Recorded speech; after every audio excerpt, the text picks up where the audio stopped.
सीमांत में एक डॉक्टर पर महिला कर्मचारी ने लगाया छेड़खानी का आरोप। मामला करांचना अस्पताल का है। कम्युनिटी हेल्थ ऑफिसर सीएचओ को करांचना पीएससी प्रभारी डॉक्टर रविशंकर श्रीवास्तव ने मासिक कार्य की रिपोर्ट से संबंधित रजिस्टर लेकर अस्पताल आने को कहा। गुरुवार को वो रजिस्टर लेकर अस्पताल पहुंची। डॉक्टर श्रीवास्तव ने रजिस्टरों की जांच की। कुछ देर बाद उन्होंने महिला कर्मचारी को पीछे आने को कहा। सीएससी प्रभारी महिला कर्मी को अपने आवास ले गए। कमरे में जाने से पहले उन्होंने गेट बंद कर दिया और एप्लीकेशन लिखने को कहा। आरोप है कि इस बीच उन्होंने पीछे से आकर महिला के कंधे पर गलत तरीके से हाथ रखा, जिसके तुरंत बाद महिला कर्मी भागकर अस्पताल परिसर पहुंची। वहां मौजूद लोगों ने महिला कर्मचारी को रोता देखकर पूछताछ की। महिला कर्मचारी ने पूरी आपकी बीती लोगों को सुना दी। आकर्षित लोगों ने घटना का विरोध जताया। इस बीच स्थानीय लोगों ने वीडियो भी बनाई। लोगों ने महिला कर्मी के कंधे पर हाथ रखने के बारे में जब पूछा तो पीएससी प्रभारी वीडियो में गलती हो गई कहते हुए भी नजर आ रहे हैं। इधर करांचना थाना अध्यक्ष दिनेश चंद्र सिंह का कहना है कि हेल्पलाइन 112 के माध्यम से घटना की सूचना मिली है। टीम लेकर तत्काल अस्पताल पहुंचा, लेकिन तब तक महिला कर्मचारी जा चुकी थी। महिला की ओर से अब तक शिकायत नहीं मिली है। शिकायत मिलने पर कार्रवाई की जाएगी। इधर पीएससी प्रभारी डॉक्टर रविशंकर श्रीवास्तव का कहना है कि उन पर लगाया आरोप झूठा है। महिला कर्मचारी ड्यूटी पर जाती नहीं है और रजिस्टर दिखाने को कहा तो ऐसे आरोप लगा रही है। दूसरी तरफ सीएमओ ने कहा है कि दोनों की एप्लीकेशन मेरे पास आ चुकी है। डॉक्टर और कम्युनिटी हेल्थ ऑफिसर की दोनों के लिए जांच कमेटी बना दी गई है। जांच कमेटी का फैसला आने के बाद ही निश्चय होगा कि कौन गलत है कौन सही है। अपने रजिस्टर लेकर आओ, लेकिन बारिश होने की वजह से मैं आ नहीं पाई क्योंकि लेट हो गया था। 2 बज गए थे मेरे को सेंटर में। तो फिर आज सुबह आई तो इन्होंने पूछा मेरे से, मेरे रजिस्टर चेक करे जिसमें मेरा सारा काम पूरा है। उसके बाद इन्होंने बोला कि एएनएम की पास दवाइयाँ ही नहीं होती, तुमने कैसे दे दी, बल्कि सेंटर में है दवाइयाँ एएनएम के पास। इन्होंने बोला मैं फ़ोन करता हूँ उसे। इन्होंने बोला ऊपर को चलो, मेरे को नहीं पता था कहाँ लेके जा रहे हैं। ये वहाँ क्वार्टर में लेकर गए। इन्होंने गेट बंद करा, मेरे को बिस्किट और वो पानी वगैरह दिया। इन्होंने बहुत देर तक ऐसी बातें चलती रही, फ़ोन नहीं लग रहा था एएनएम को तब। फिर इन्होंने बोला एप्लीकेशन लिखो कि मैं रोज़ ड्यूटी पे जाती हूँ कि और मेरे इस महीने में इतने पेशेंट हैं और इस महीने में इतने हैं। और फिर इन्होंने बोला एक और एप्लीकेशन लिखनी है कि जो मेरे रजिस्टर नहीं बने हुए वो मैं बना लूँगी। तब इन्होंने पीछे से आके मेरे कंधे पे हाथ रखा। अच्छा। मैं उधर से निकल गई।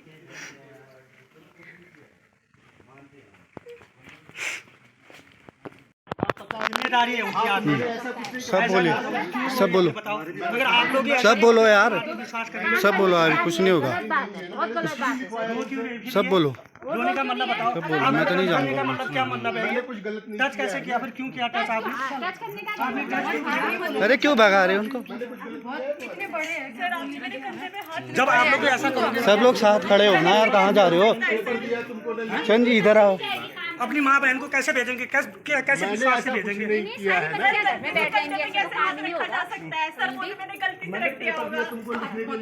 निकाल बहनी, जूता निकाल, 2 जूते लगा, याद कर जाएगा। आइंदा से कैसी होती है डॉक्टरी करना। लगा जूता, नहीं है हिम्मत तेरे पास? घर से इसीलिए भेजेगा तेरे माँ बाप छेड़छाड़ का आरोप लगाया गया है, क्या है सर उसमें पूरा मामला?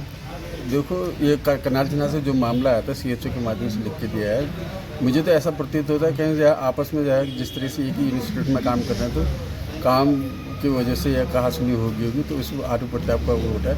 मगर जांच करने के उपरांत ही इसका सारा चीज़ पता चलेगा। मैंने अपने स्तर से जाँच कमेटी गठित कर। कब तक आ जाएगा सर इसे? अब 2-4 दिन लगेंगे कि कुछ जाँच कमेटी के मेंबर मैंने बेरीनाग से भी ले रखे हैं, दूर से ले रखे हैं, ताकि किसी को ये न रहे कि यार उसने पक्षपात कर ले वाली बात।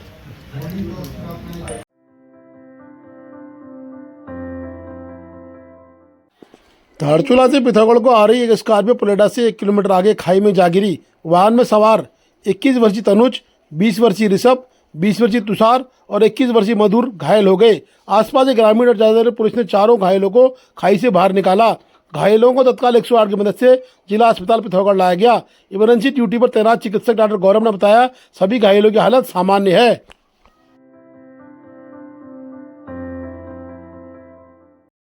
2 दिन की कड़ी मेहनत के बाद आखिर बीआरओ ने अस्कोट रोड पर सफलता पाई।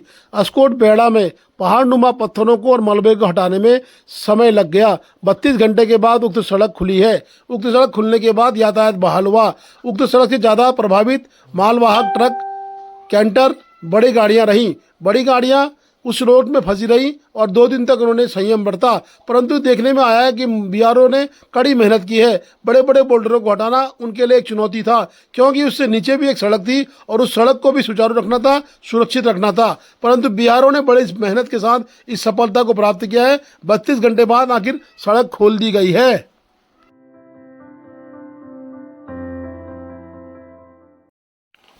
धुआंतोली से तवाघाट रोड के काश्तकार, ग्रामीण व आवासीय भवनों के मालिक हुए नाराज।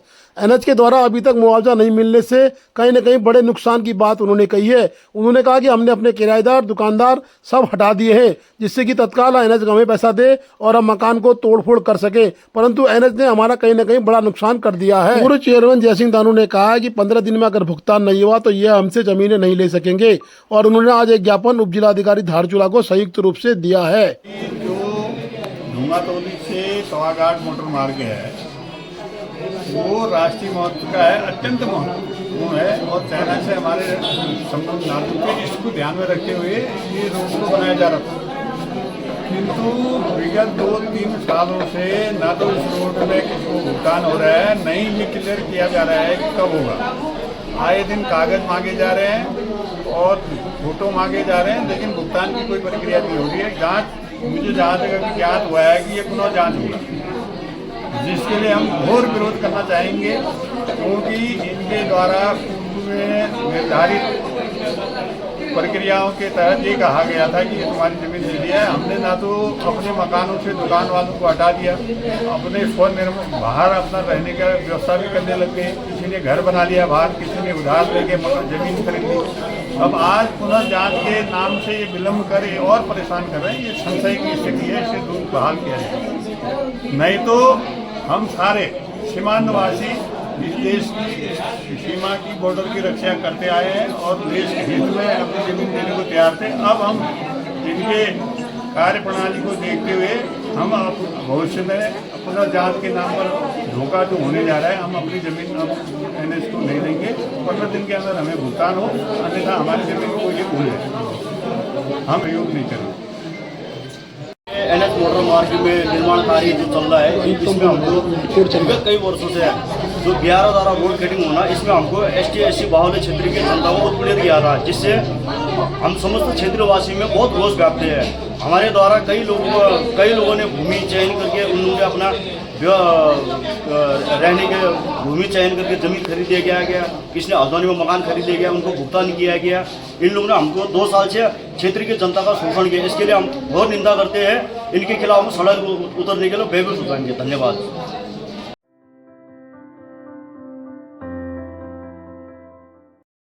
खाद्यान्न विक्रेता संघ के अध्यक्ष केसर सिंह धामी ने आज एक ज्ञापन खाद्यान्न निरीक्षक धारचूला को दिया है।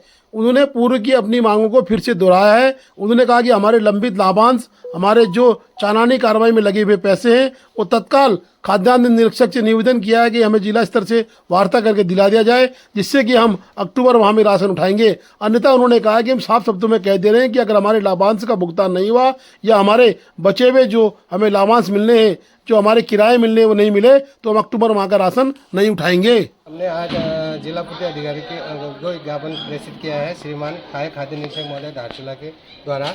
हमको माह जनवरी हमने 2024 में सितंबर तक खाद्यान्न बांट दिया। सरकार ने हमको केवल लाभांश दे रखा, अभी परिवहन भाड़ा नहीं दिया। हमने अपने जेब से परिवहन भाड़ा लगा के सितंबर तक का खाद्यान्न बांट दिया और पिछले साल के 7 माह के बिल हमारे बिल जिला पूर्ति कार्यालय में जमा है, उसका भी भुगतान नहीं हुआ है। तो इस संदर्भ में हमने एक आज ज्ञापन दिया है कि भाई इसमें हम जो है हमको जब तक परिवहन भाड़ा और इसका परिवहन भाड़ा प्लस लाभांश दोनों साथ नहीं मिलेगा तो हम लाभांश नहीं उठाएंगे और माह अक्टूबर से राशन का वितरण भी बंद करेंगे। देखिए, इनसे जो भी ज्ञापन प्राप्त हो रहा है मैं जिला स्तर पर भेजने की कोशिश करूंगा पूरी तरह से। उसके बाद जिला स्तर पर जो भी निर्देश आएंगे उसका पूरी तरह से पालन किया जाएगा।